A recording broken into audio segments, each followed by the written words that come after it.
The sanctuary laws that the state has passed are very explicit.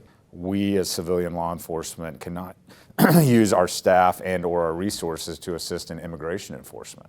It's a bit of a tough needle to thread sometimes, but largely what we do here is make sure we ask the right questions, and then we hope we get the right answers, or at least the honest answers from our federal partners, so that we can make a decision on whether we're going to be engaged with them or not. One of the things that's challenging for me as a police chief is I appreciate that they don't want to involve us in their work because of the sanctuary status of this state, and not putting us in a predicament that way.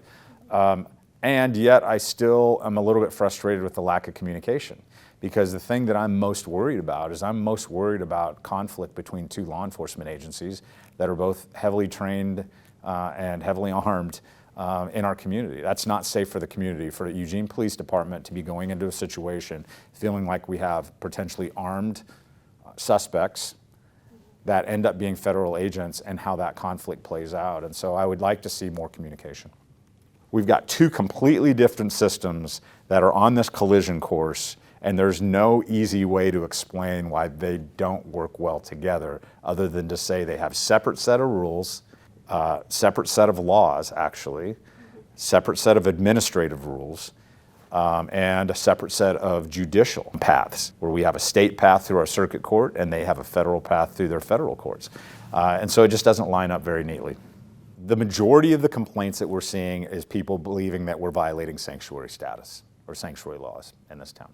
And I think what we're seeing is that people are a little bit liberal in their interpretation of the sanctuary statute, and would suggest anytime they see an EPD officer show up or an EPD uniform show up in and around the federal building or in and around any protest that has to do with immigration enforcement, that we're somehow violating sanctuary status laws. And the answer to that is we're not.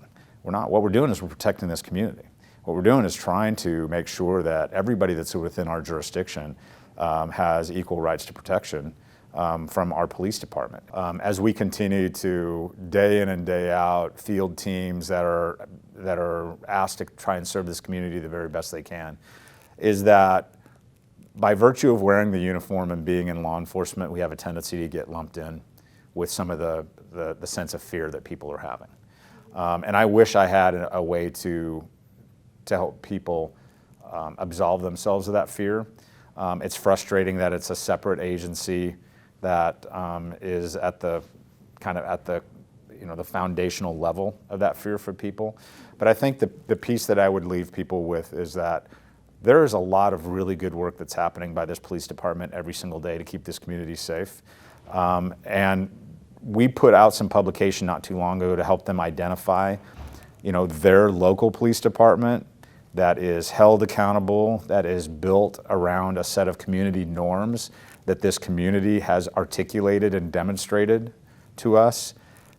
But just look around at the men and women that are serving this community, that are wearing this blue uniform with this patch and this badge, and just know that A, they're here to help, A, they're here to protect, and to as cliche as it may sound, they do want to have a high level of service for this community, and we would appreciate and do appreciate those folks that are able to recognize the difference between the two law enforcement agencies.